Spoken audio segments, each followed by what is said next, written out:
The air felt different the moment I stepped off the bus. It was warm and thick with the smell of salt and something sweet, like flowers blooming in the dark. This was Goa. I had left behind a life of spreadsheets, deadlines, and a phone that never stopped buzzing. My shoulders, which had been permanently hunched up by my ears, started to drop. I took a deep breath, a real one, that filled my entire chest. For the first time in years, I felt like I could actually breathe. The constant noise of the city was gone, replaced by the gentle hush of waves crashing somewhere nearby. This was the beginning of something new. I walked toward the sound of the ocean, my heavy backpack feeling like the last piece of my old life.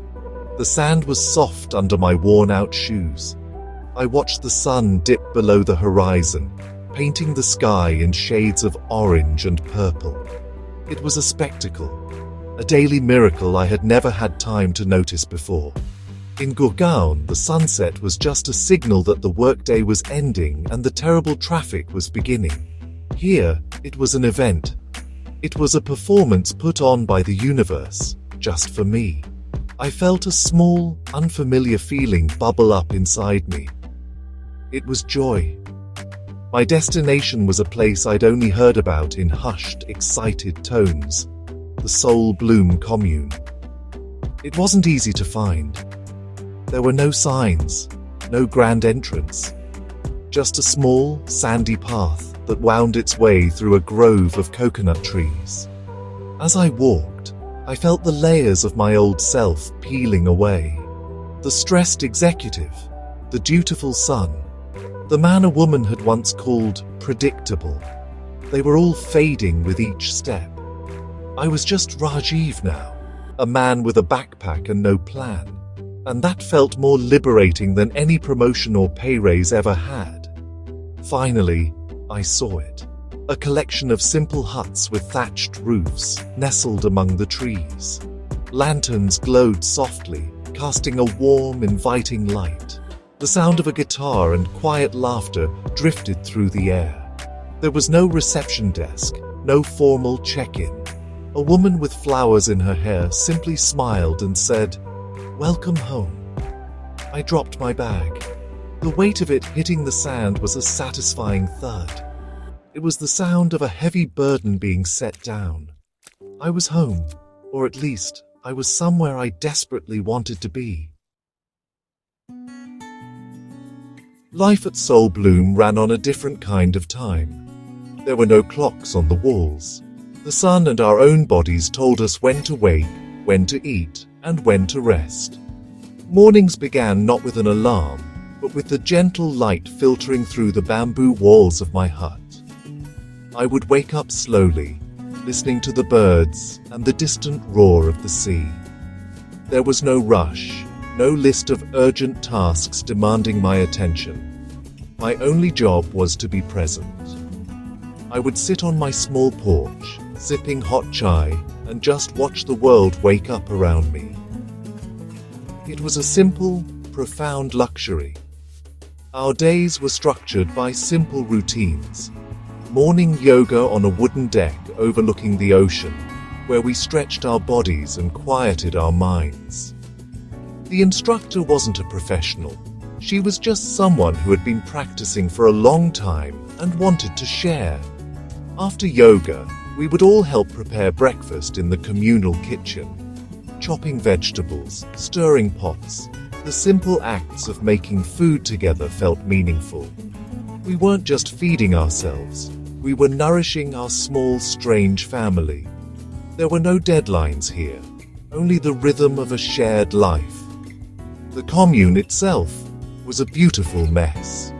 It was a place of organized chaos, a patchwork of handmade art, flourishing gardens, and people from every corner of the world.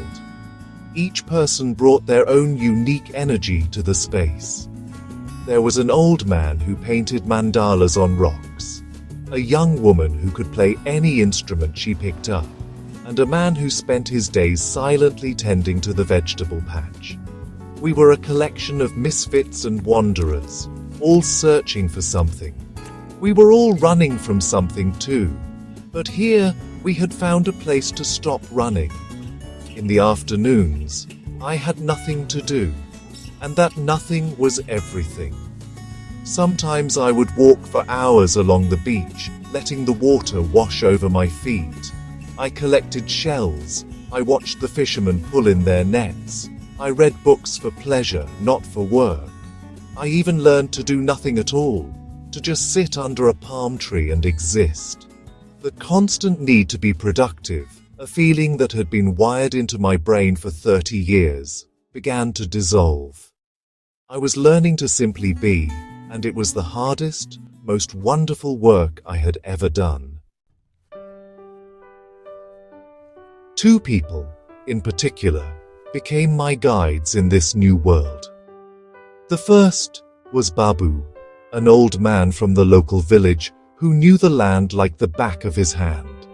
He wasn't officially part of the commune, but he was its soul.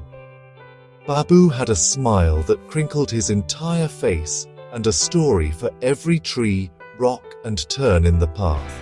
He taught me which berries were safe to eat and which flowers bloomed only under the full moon. He didn't teach with words so much as with actions. He showed me how to live in harmony with the world around me, to take only what I needed, and to be grateful for it. Babu taught me the art of slowing down. One day, he took me on a walk to find a special herb. I was walking quickly, focused on the destination. He stopped me. "Why rush, Rajiv Bhai?" he asked gently. "The jungle is not a road, it is a home. You must walk through it like you are visiting a friend." His simple words hit me hard. I had spent my whole life rushing from one point to another, never truly seeing the space in between.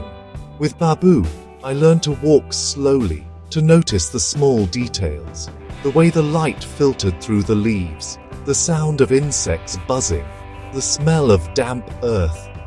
Then there was Sunaina. She was a traveler, a woman with eyes that held the wisdom of 100 lifetimes. She had been everywhere, it seemed.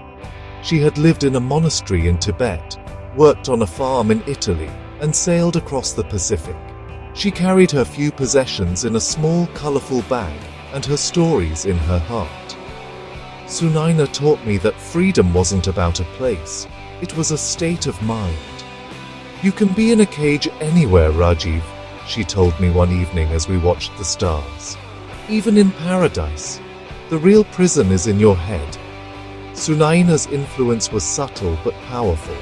She didn't give advice, she asked questions.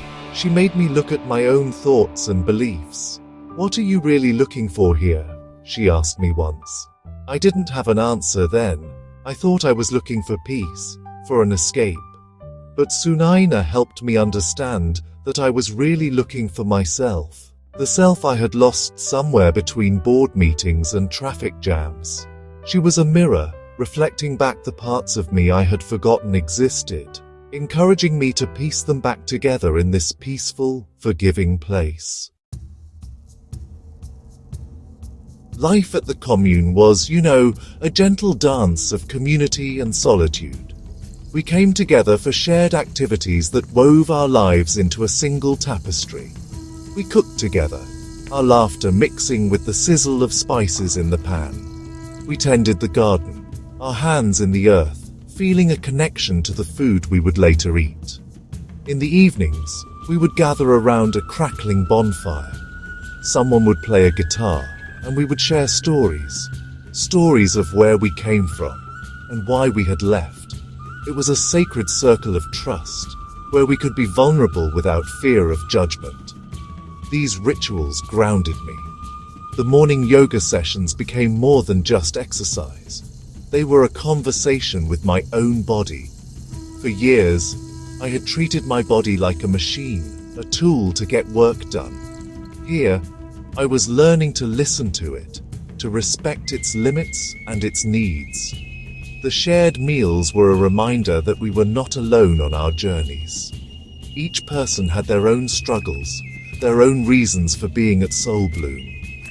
Hearing their stories made my own burdens feel lighter. We were all broken in our own ways, and here, we were helping each other heal. One night, the commune held a special ceremony. It was a tradition, a journey into the self with the help of a plant medicine called ayahuasca. I was nervous, but also curious. Sunaina had told me it could be a powerful teacher, but only if you were ready to face what it showed you. I decided I was ready. I drank the bitter tea and lay down under the stars. The world around me dissolved, and I was pulled deep inside my own mind. Vivid memories of my past came flooding back, images I had long forgotten or pushed away. I saw myself as a small boy, full of wonder and creativity, painting for hours. I saw myself as a young man, full of ambition, slowly trading his passions for a stable career. I saw my father, a man I had always tried to please, looking at me with a sad, tired expression. The visions were not always pleasant. They were raw and painful. They showed me all the moments where I had abandoned myself, where I had chosen fear over love. I cried for the boy I used to be and the man I had become. It was a painful, cleansing fire. I woke up the next morning feeling raw, but also, honestly, incredibly light. The ayahuasca journey had shaken me to my core. It felt like a deep cleaning of my soul. In the days that followed, a profound sense of peace settled over me. I felt more connected to myself and to the world around me than ever before. I finally understood what Sunaina meant. Freedom wasn't about being in Goa. It was about being free from the prison of my own past, my own regrets. I spent my days in a blissful haze, enjoying the simple beauty of my new life. This was it. This was paradise. But paradise, I soon learned, has shadows. Even in this peaceful haven, my old feelings would sometimes creep back in. A sudden wave of anxiety would wash over me while I was watching a sunset. An old ache of loneliness would surface during a joyful community dinner. I started to notice the cracks in the commune's perfect facade, too. I saw quiet arguments between people, moments of jealousy, and the same human dramas I thought I had left behind. Paradise did not erase problems, it just gave them a prettier background. One evening, I was sitting with Sunaina by the fire. I confessed my confusion. I thought I would be happy here, I said quietly. And I am, most of the time. But sometimes, the old sadness comes back. I feel like a failure for not being able to be happy all the time, even in a place like this. Sunaina looked at me with her calm, knowing eyes. Freedom isn't a destination, Rajiv, she said.